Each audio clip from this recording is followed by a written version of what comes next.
and welcome to the FM Podcast. I'm Jen Fritz, and I run Fritz Media, a music publicity and digital marketing firm located in Vancouver, Canada. And this is episode number 36 of the podcast. So this week on the show, we're discussing a topic that musicians always want to know about, and that's the wonderful world of radio promotion.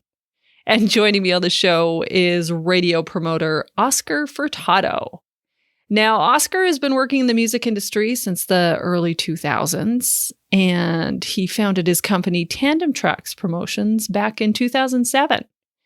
As director of national radio promotion in Canada, Oscar has worked on national campaigns with many great artists, including Pitbull, Rehab, Carly Rae Jepsen, and even Run the Jewels.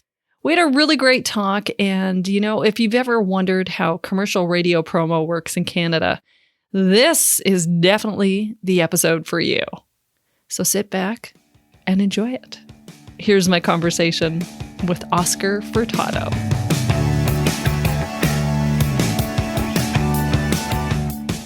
Well, hello, Oscar. How are you doing today? I'm doing good, Jen. Yourself? I am doing really good, too. Awesome. It's a beautiful, sunny spring day here. Yes.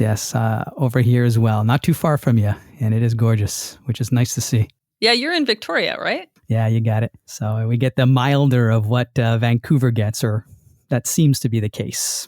Yeah, it's true. Yeah. So you and I, we've known each other for a while. Mm-hmm. And I think we actually started in the music industry at the same time, kind of. Maybe even at the same place. I don't know. But I started in 2002 at Network Records. That's where I met you. Likewise, and, yeah. Yeah, and I think that's where you started too. Mm-hmm. 2002. That's amazing. Network. It's crazy. Yeah. 20 years. It just blows my mind. Isn't that nuts? It was so nuts. Blows my mind. I had to It is nuts. think about it too. I was like, was it that long ago? Yeah, it's crazy. It does feel like a long time, but with things, they just go so fast. And then when I look back, I'm like, wow, this has been a really incredible, fun, wild, and wacky ride. And it still is. Oh, yeah.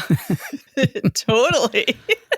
So today on the show, we're going to talk all about radio promotion, which is something I'm sure you know that musicians always want to know about. Mm-hmm. Yes. They want to know the secrets. They want to know what it's all about. But before we get there, as I alluded to, you started at Network Records. Mm-hmm. How exactly did your career in music start? How did you get to that first job at Network? Yeah, it was kind of like some just weird coincidences. I was on this track to become a financial advisor, and I was going I was getting my BCom and then getting my CSC, which is this Canadian securities course. So I was going through that route. And then, I finished the first part of the CSC and then finished that BCom. And I actually worked for BMO Nesbitt Burns, and I was a sales assistant. And I really enjoyed that. I still love that stuff, like investments and stocks and those other kind of vehicles. But yeah, some things happened. I was there, some things happened. And then I was in this transition where I'm like, okay, I got some opportunities in the financial industry. But then it was my wife's brother that brought, he mentioned this Columbia Academy thing because he knew my love for music, right? I've always loved it ever since a kid, right? From radio to buying tons of cassettes, CDs, all that. So he mentioned this and I'm like, that sounds interesting. So I started looking into it and I said, yeah, this sounds fantastic. So it was literally this right turn, just going in a different direction to go to Columbia Academy. And I did the production course there and it was amazing. I just had such a blast learning the ins and outs of recording music. And then while I was there, I was like, I want to know more about the business. And then kind of just asking some folks and they mentioned Network. That's maybe a place to see about volunteering. I'm like, oh, okay, yeah. So I literally just went in and asked for the person who does the volunteering. And at that time, it was a guy named Glenn. And he came out and said, yeah, let's have you start. I can't remember, tomorrow or the next day or something, right? And then I started volunteering for Network and working with Aaron Kinghorn in the marketing department there. Yeah, that's right. Right. That's what I remember. Yeah. And then it was just over time, just doing more and more. I was literally started cleaning things, organizing their promo discs and that sort of stuff. Right. But then over time, just started getting a little bit more tasks under the volunteer. And it was kind of crafting this role. And then they hired me for the job that I was kind of doing. Right. So it just kind of, moved from one thing to another. And then, I was there for 2 years. Yeah. Working in the label, working with Aaron and Scott and Christina and just a slew of amazing folks. Yeah, Jeff, Gary, holy smokes. Like, it was just such a great crew. No, it was a good crew because I worked in the radio promo department, funny, with Gary McDonald and left with them to go start Frontside. So funny. Yeah, I think it was maybe a year into, I can't remember, but I remember that. Yeah. The switch, right? Yeah. Them, you guys rolling out to do that. But, crazy. Yeah, it was fun times. It was just amazing. Like, it was so amazing to be working these wild spectrum of records. Anything from Sarah McLachlan to Swollen Members to Tiesto. It was just the wildest. There was some weird stuff. Be Good Tanya's. I was just like, this is... Yeah, Be Good Tanya's. Yeah, this is so cool. Like, Old Crow Medicine Show. Like, I remember, that show was just wild. Like, those guys were wild. It was so crazy. So much. Yeah, it was so much fun. And here's my first taste of the industry, my introduction. And it was like such a great time. And to work with, with and the owners right there, Rick, Terry and Mark, and then Dan Fraser. And it was just it was incredible just to have such an amazing group and to be part of that for that time. So yeah, that's been so instrumental to me, and I carry that to this day. Yeah, totally. I agree. I enjoyed my time there too. It was kind of cool to see the inner workings of how like a record label worked, because that was the first time I'd ever seen it. And you got it. I learned a lot. And they had to have all those components in that building. It was incredible. Like, to have the label, to have management, to have publishing, to have business affairs, to have IT, to have the merchandise, artwork, just to see how it all functioned together, but how they worked independently, dependent on the project. Yeah. So it was just this all encompassing of the music industry, that's how I viewed it, in one place. Yeah. Right. So I was just like, wow, this is incredible. Yeah. To see. Yeah. No, totally. So I used to work in radio, as you know, and I was a music director at a couple of the stations I worked at. So, it made sense for me to start my music industry career in radio promo. Now, you said that you loved radio and you loved music. Is that kind of what led to your decision to go down the path that you did? It seemed to. I just couldn't get enough of music, and it was, to a certain degree, is a certain spectrum. Like, I am a hip hop guy still to this day, and it's over 30 years listening to hip hop. And I love, the 90s stuff, and I love the stuff now too. There's some incredible stuff, but it was that. And it was like, growing up, we would listen to, there was a it's still around. It's KUBE in Seattle. And they were, at the time growing up, they were rhythmic rap. And we just loved it. And even if it was like watching Much Music and those platforms, but KUBE was this really instrumental. And they had the shows too, like Summer Jam. And we would go down to the Gorge and watch Summer Jam. Oh, cool. Yeah, and it was incredible. So a bunch of us friends would drive down, and it was an incredible experience. It was just to see Digital Underground, to see Naughty by Nature. It was just like these artists that you would listen to, and then to see them. So amazing. It was just something I couldn't get enough of. And it just felt like, this is like, it feels home. It feels like, okay, this is where I'm supposed to be. It's a creative realm, and I just absolutely love it. Yeah. So it just seemed like this was the trajectory. Here in Victoria, opportunities within the industry didn't seem that abundant at the time, or maybe I was unaware of them. So that's why going to Vancouver, it just opened my eyes just to what's out there.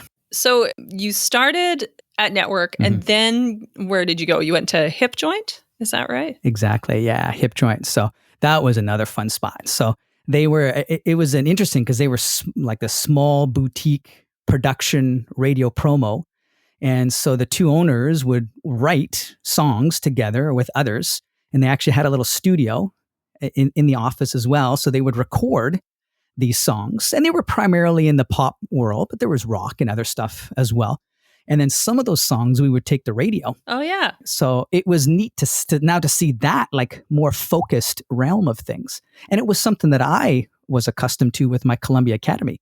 experience. So I enjoyed watching that as well. So seeing how they were crafting these songs, right, from ideas and then to something like a demo and then fully produced, and then we would roll them out, or some of them, it depends on what it was. Yeah. Then some of those songs we would roll to radio. Then so to see that, so that's where my radio promo really came into focus, was that. So that was with Mike James.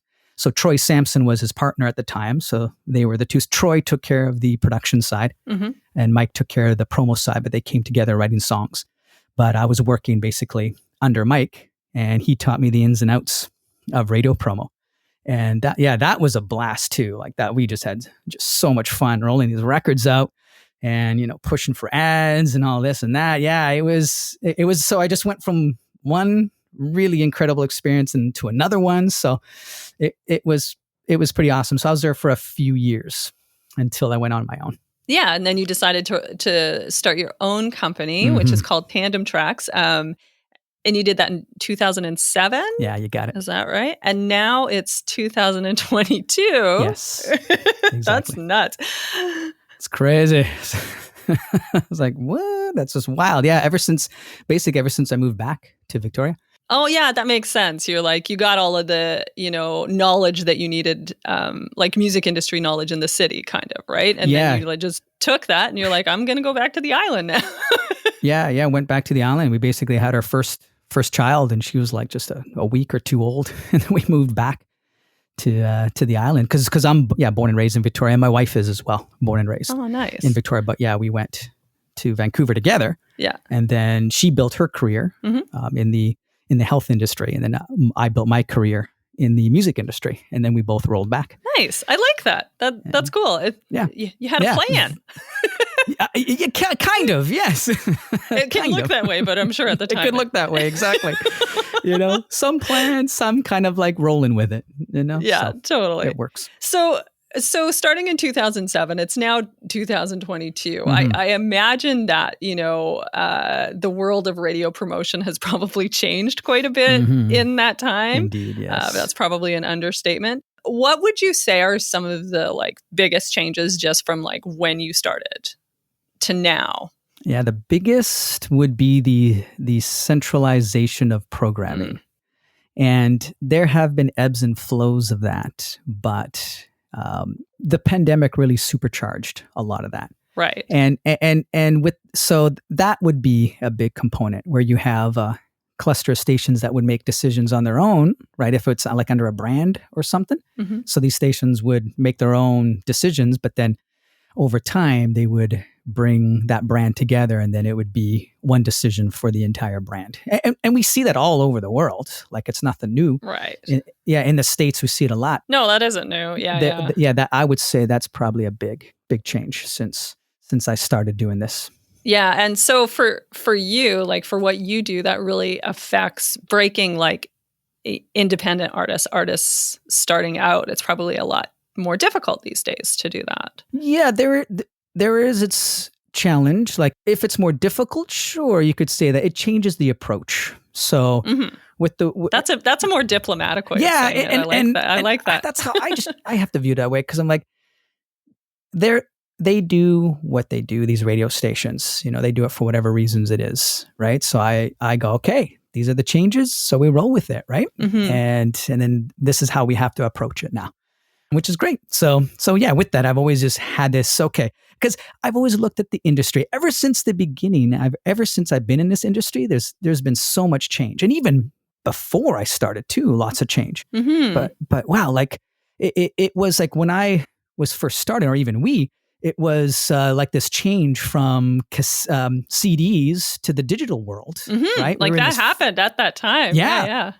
And that was a wild transition, because, man, I remember one that it was Sarah McLachlan's Afterglow, and we were doing, it was the initial ship, and it was just massive, and these were CDs, right? So that was the biggest that I saw at Network when I was there, but that was probably the tail end of that kind of era, right? Oh yeah, the money-making years. Yeah, so then I just look back and go, wow, look at this change from CDs to the whole iTunes and MP3s, and now moving into the streaming world, right? Like, it's just like, wow. And it just keeps changing, right? If it's with social media platforms, Oh, yeah. and then now we have all this blockchain and crypto and now NFTs, and it's just wild. So I'm like, okay, that's just what it is. And it's no different with radio and how they change, and if it's them going with whatever it is around them, or it's certain business decisions. So yeah, I've always just looked at that. It's just all good. Roll with it. You gotta just adapt with it. Exactly. Yeah. You have to just roll with it. That's all you can do, Yep, man. Indeed. It's all you could do. So I'm down. So in the world of radio promo, Mhm. and I'm talking like just here in Canada, Mhm. there's commercial radio promo, which you do. Mhm. And then there's non-commercial radio promo, which tends to include college radio, sometimes CBC, although sometimes commercial radio can include CBC. You know, it's complicated. Mhm. Yeah, right? indeed. So for the artists that are listening, how as an artist do you decide what type of radio promo might be right for you? Mhm. So it's primarily on the track, Mhm. like on it sonically. And so I will, and there's been times where I'm like, wow, this song is not necessarily something for alt rock, or maybe not necessarily for pop, but let's just try, okay, maybe go to alt rock at first. And that would include some CBC channels, Mhm. and then see how it connects there, how folks feel about it. And then does it make sense to stay in that world, or maybe give pop a try? So yeah, but yeah, it would just come down to it sonically, Mhm. and most of the times it's pretty obvious where to go with a song. But there are those times, and there's those surprises, Yeah. right? I'm like, oh, Yeah. that's fascinating. Oh, okay, I didn't expect that. And even with artists, sometimes, like there's been artists where they'll craft these songs where, okay, it may be more pop, but then there's songs that are more hip hop. And I've had those cases, and it was interesting where Mhm. here's an artist I'm working with, and we're going down the like pop dance route, but then he has this other song. I'm like, man, this is more of a hip hop song. Hey, let me take this to alternative rock. And all of a sudden we start getting success at alternative rock. So, and even the label's like, wow, we've never had airplay at alternative rock. This is wild. So sometimes you kind of roll with it. And I just try to be as straightforward as I can, and just say, hey, like this radio promo thing that I do, there's so much uncertainty, but this is how I'll roll something out. We'll give maybe this a try, hitting up these type of formats or stations, and then see how it goes there, and then maybe go somewhere else, or if we have to try a different single down the road or whatever. Yeah, you just kind of never know, right? Exactly. Like you just got to try it and see what happens. That's kind of how it is. Now you mentioned, like you said, with a hip hop track, you took it to alternative rock, which is kind of sounds like, you know, to the person listening, two different genres. Indeed. But in the world of radio, it kind of fits, right? Yeah, exactly. And alt rock is and even pop will play hip hop, and it depends. Alternative rock will as well. Maybe not across the board, but it depends on the stations. Some will more than others. And it depends what kind of hip hop it is. Exactly. Or like if it, like, let's say Run the Jewels. You got it. 100%. That's exactly the example that came to mind. So they were going at alt rock down in the States, and we did the same up here. And then I'm like, okay, I'm going to go to hip hop as well. We don't have any hip hop stations. Well, there's one in Toronto, Flow, but we have channels. So I'm like, okay, I'm going to hit up all the hip hop stuff that I can, but I'm going to target alternative rock. And we got some success with it, right? Mm-hmm. So some folks were like, this is just too much for us. Like if it's too just sonically, just doesn't make sense. But others are like, yes, we love this, right? So it was really fascinating. Yeah, Run the Jewels was just like, and it was one of those projects. I'm like, holy smokes, like this hits me, on a personal level. I just love it. Right. And it's amazing. Oh, it's the best. Oh, I love Run the Jewels too. They're so good. When I met them, I'm like, here I am, standing next to Killer Mike and LP. I'm like, and with Killer Mike, like I was introduced to this guy years ago through Outkast, right? Yeah. So it was just, one of those incredible situations. And then, promoting. It was just so much fun. Oh, absolutely that's so incredible. Awesome. Yeah. What a crazy world we live. Like, we do. What a crazy life we lead. It is pretty awesome. All right. So talked about like what type of radio promo.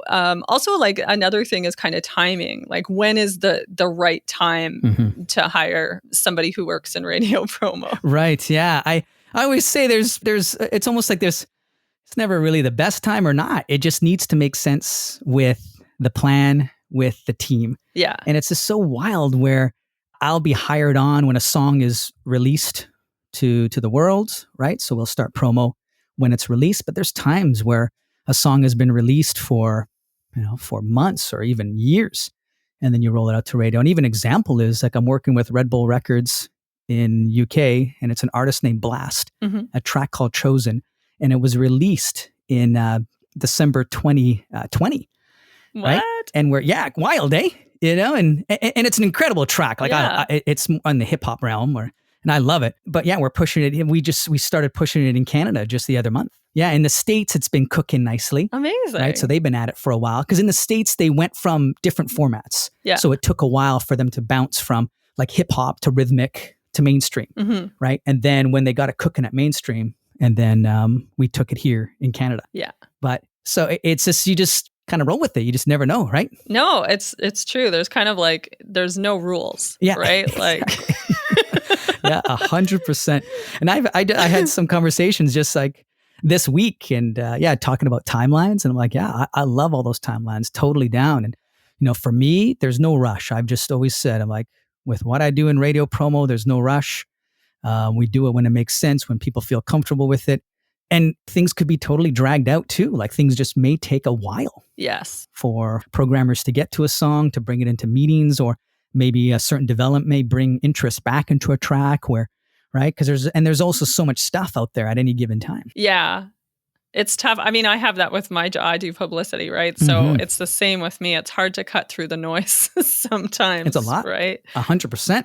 So you just keep pushing and keep trying to put it in front of these folks, right? And then hopefully, if someone bites or really, oh, wow, I like that, then you could use that to help leverage some other support. Or if some other developments come, then use that type of thing. So you just never know what may come. No, it's true. And there's quite a few, I think there is probably quite a few radio promo companies still here in Canada. There are, yeah. Good slew of great ones. It can kind of be daunting for the artist to decide, like, who do I work with? 100%, yeah. And I look at it as, and I got that question too. Someone's like, what makes you like different or better than the other person? I'm like, I need to make sense for you, and you need to make sense for me. That's the way I approach it. And I look at it no different than if you're going to hire someone to do your roof or whatever it may be. Yeah. And you assess out a few people or teams, and you whatever makes best sense. Just decide. Yeah, exactly. It's all good. That's how I'm a big believer of that. Yeah. Myself, right? So. No, I always say that too. I'm like, it's a relationship. If you feel like, if we jive and you think it's a great relationship, then let's do it. And if not, and you want to work with someone else, cool. Like that's fine. It's good. What works for you. Yeah, exactly. Right? And I'm like, hey, I'm always here for you. Hit me up anytime. Yeah. Right. And there's artists that I've worked with, others, and I've stayed in contact with a lot of them. And I keep I always love keeping an eyeball on things, like songs from anywhere. If it's like other like folks that I've worked with in the past, or I do that too. If it's major labels or indie labels or other promoters. It's just always fascinating to sort of see, okay, what's happening with this song or that song? How is it maneuvering type of thing? So yeah. To me, it's important as well, right? It's just kind of part of what we do. No, it definitely is. And there are some radio promo companies that are like genre specific too. Do you only work one specific genre, or? I work most of them at the end of the day. I tend to be pegged as a pop guy, right? When folks are like, hey, Oscar. I would say you are, yeah.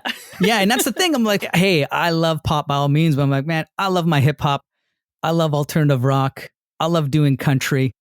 I'm down for it all. And a lot of the times you have programmers that deal with multiple formats.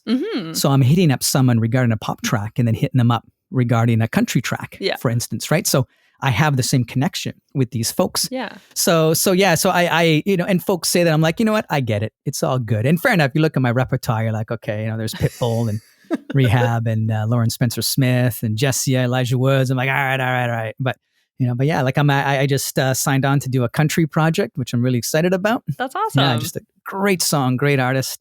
And then even working, like I've been working with Dynalone Records and working some product like LP and Aviv. And Aviv is opening for Imagine Dragons in Canada. Amazing. So yeah, I love a whole spectrum of stuff, right? Work with some amazing labels. Yeah, Monster Cat and BMG and The Orchard. So it's Red Bull Records, apparently. Yeah, Red Bull Records. Yeah. So I'm down for whatever makes sense. I'm just such a big fan of music and the way this promo game works. There's similarities no matter where you push it, right? No, it's true. So the big question, the one that people always ask, does getting your song played on radio still matter? It seems to, yes. It's part of the overall equation. Not the end-all be-all, not the only thing, but it's still fascinating how it has a lot of influence, a lot of power out there. Radio still, from what I understand with reading some reports, it's a place where folks go to discover new music, right? Mm-hmm. And it depends where they may go. They may discover it on TikTok. They may discover it on Spotify or other streaming services.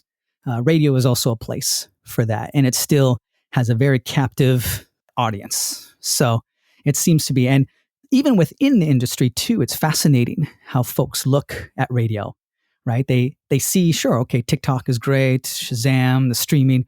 Okay, what's happening with radio? Because it's still kind of this market thing, right? Depending on who it is in the industry. Mm-hmm. So again, I could be biased, fair enough. But I think it's part of the overall too. And radio may not make sense for certain artists. Yeah. And the beautiful thing is that there's so many amazing platforms to go down, right? Yeah, and now whatever works, right? Exactly. And now with like NFTs and that whole wild space.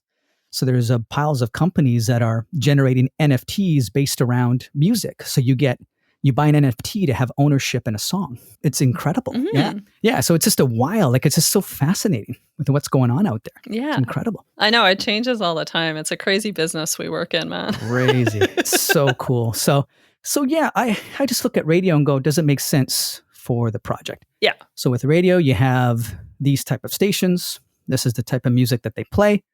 Does it make sense to push the music within whatever format or whatever group of stations, right? Totally.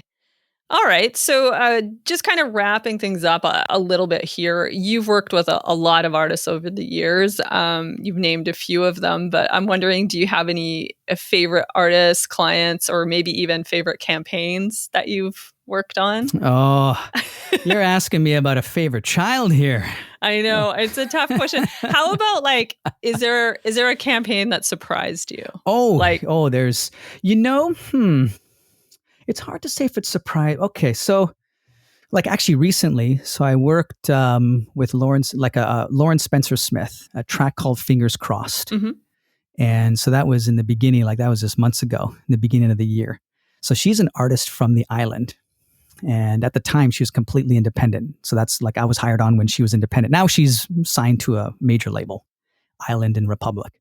But with that one, so they pushed it to the States at first. And I've known this promo team from the past. And it just blew up in the States. Literally first week out, they got some of the biggest stations in New York and LA. So I was brought on board to push it in Canada. And it was actually the second week for us that it just blew up. And the fascinating thing, so she's Canadian, she's independent, blowing up in the States, now blowing up in Canada. The streams were just through the roof. It was getting 2 million globally a day. That's insane. Exactly. It was insane. And she kicked all this off on TikTok. Yeah. Right. So she's been building an incredible fan base on TikTok. I think at the time she had maybe 2 million followers or something. That's helpful. Yeah, I gave a sneak peek. Yeah, indeed, eh? So now, was it a surprise? I might not be answering your question, but was it a surprise? Kind of, because the song was not CanCon. It was international. Oh, that's surprising, actually. Yeah, so that was that was fascinating because the question out of everyone's lips, they were like, is it CanCon? I'm like, it's not. We were so close, and I peppered management. I wanted to make sure. I'm like, okay, CanCon or not, we went through it, and it just didn't make the cut. No CanCon. So I'm like, it's not CanCon. But they said, well, a hit is a hit, right? I was gonna say, if there's one thing that'll drive the decisions at Canadian radio, it's what U.S. radio is doing. So yeah, and that helps, sure. It's a great song. It's a beautiful, phenomenal track. Just gorgeous through and through. And yes, it was connecting on the streaming services, connected at U.S. radio, And just the way, like the reactions on it were through the roof. Folks are just like, I love this track. Like it was just this instant, like, I love it, love it, love it, love it. But yeah, so that was interesting, it being international. But yeah, we got over that hurdle. That's incredible. Right? So yeah, it's pretty cool. Did she just sign to Island Def Jam? Yeah, it was, yes. So let's see when they signed. So I started working with them in January. I'm trying to think of January, February. Was it March? Maybe March? Like, was it an indie promo team in the States working? Yeah, exactly. Yeah, yes. So this thing was fully indie, right? You got it indie here in Canada, indie in the States, right? And then management, they had their meetings and stuff with the labels, and then they signed it, right? So even when they signed, we were still pushing it, right? And then it was like handing over the keys. It's just like, a little bit of crying. But we got it rocking here in Canada, right? In the States, they got it rocking here. I think we got it into top 15. At that's CHR. Amazing. Yeah, it was just wild. Like for an international artist. Exactly.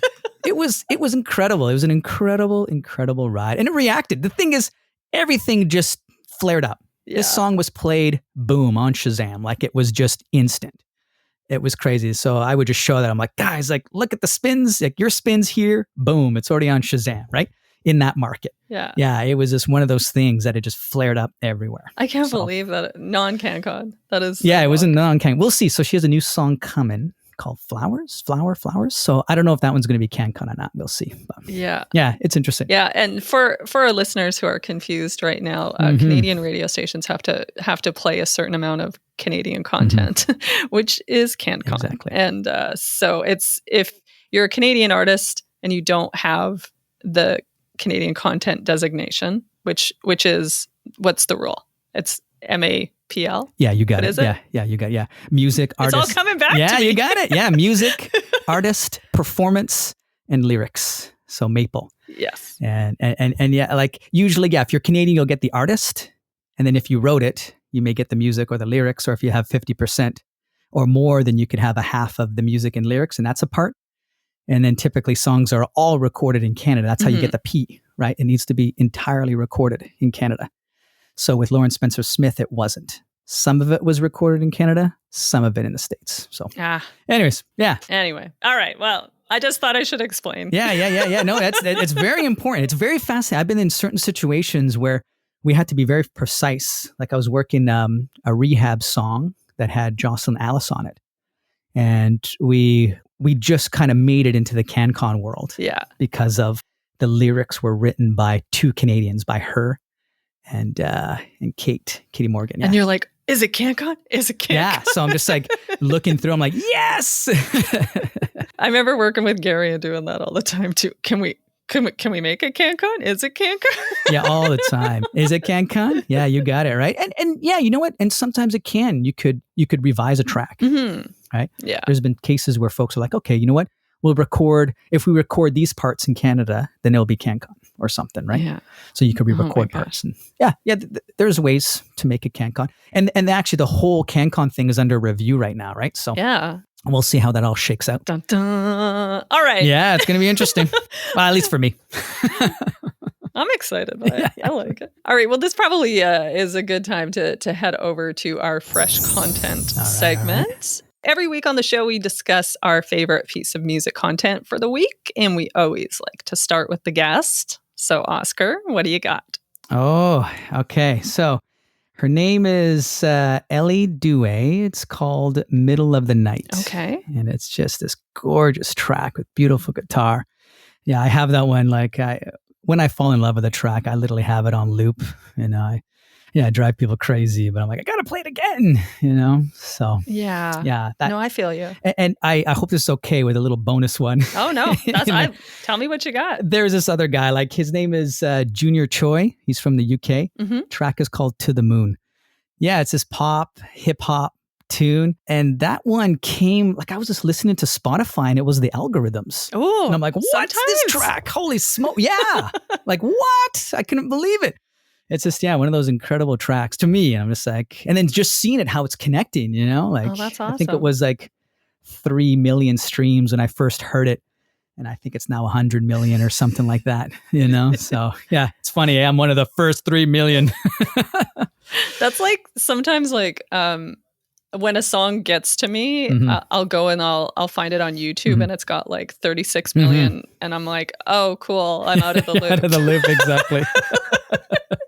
What's so different, man? Like, yeah, I love the discovery. And I think back of early on, like listening to hip hop, and we were trying to be early, right? Like we would go down to Seattle and just find these like wild, like underground tapes and just take chances. We're just like, this looks cool. Let's try it. You know, it was Yeah, totally. so awesome, you know, being ahead of the curve on like No Limit or Cash Money. Anyways, it's just these labels that we loved, right? Well, they became more successful over time, but we felt like we were like early on, right? So I was just trying to take that to this, you know, I keep, you know, just trying to always just remember that, the feeling of discovery, right? Oh, I know. I was like that too, but with indie rock, so I totally understand. That's so cool. All right, so mine is kind of just a simple one. You know, I don't want to give any more bandwidth to what Will Smith did at the Oscars because I know everybody's tired of talking about it. But what I want to do is I want to shout out for everybody to watch Questlove acceptance speech for Summer of Soul, which is an incredible music documentary. So it's kind of twofold. If you've never seen the documentary that he made, Summer of Soul, please watch it because it's amazing. And two, watch his acceptance speech because it happened right after the Will Smith thing at the Oscars and it got overshadowed and it should have been an incredible, beautiful moment. And it kind of wasn't. And I feel bad for him. I'll link to your songs and to that clip in the show notes. So a little bit of discovery for everybody. And okay, so that's it. Thanks for joining me today, Oscar. Thank you, Jen. This was awesome. I love this stuff. I love it. Is there anything you want to plug before you go? Or I'm good. We're done. That's fine. Yeah. I'm good. I plugged too much. You got nothing else. Okay. Well, thanks, and I hope you have a good rest of your day. Yeah, you as well. Bye. Bye, Jen.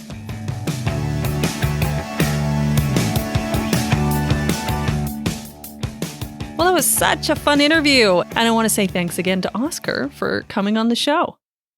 Thanks so much for listening to the FM podcast. If you like the show, please tell your friends and give us a rating and review in Apple Podcasts or wherever you listen to your podcasts. It really helps us out. It helps people find the show. And you can also help out the show by telling a friend about the podcast or maybe even posting about how much you like it on social media. Whatever you can do to help spread the word about the podcast, we'd really appreciate it. The FM podcast is produced by Fritz Media with production assistance from Carla J. If you want to learn more about Fritz Media, check out our website at fritzmedia.ca. And you can follow us on Facebook, we're at Fritz Media, and on Instagram and Twitter at Fritz_media. And if you want to learn more about the podcast, go to thefmpodcast.com. A big thank you, as always, to Said the Whale for providing the theme music for the show, and you can learn more about them at saidthewhale.com. Okay, so we're going to go with our song of the week this week, which is the brand new single from Edmonton musician Kaylee Jade. This is Ego. Stop and think how I could have avoided you if I just stayed home. Heard the warnings, now I'm a little drunk and I'm vibing in the corner with the coats. Was a minor thing I turned to something looming, crashing over, and I'm drowning. But since it's not my style, I'm trying not to make a scene. My heart proved more fragile than your ego. All the words that I hurled didn't bite, didn't tear you apart. Take deep breaths and I'll scatter like in the snow. If I could let it go, then I would, but it's so damn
with fears and my childish hopes.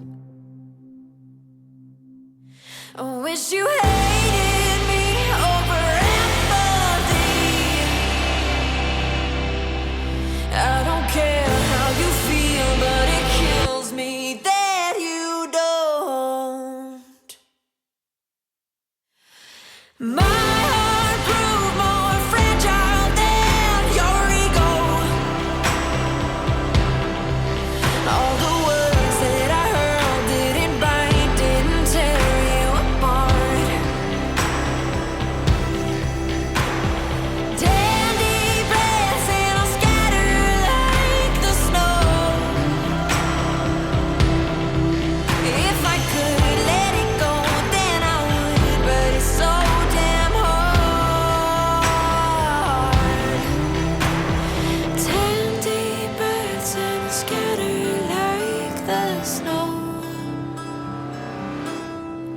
If I could let it go, then I would. Bye. I'll see you next Tuesday.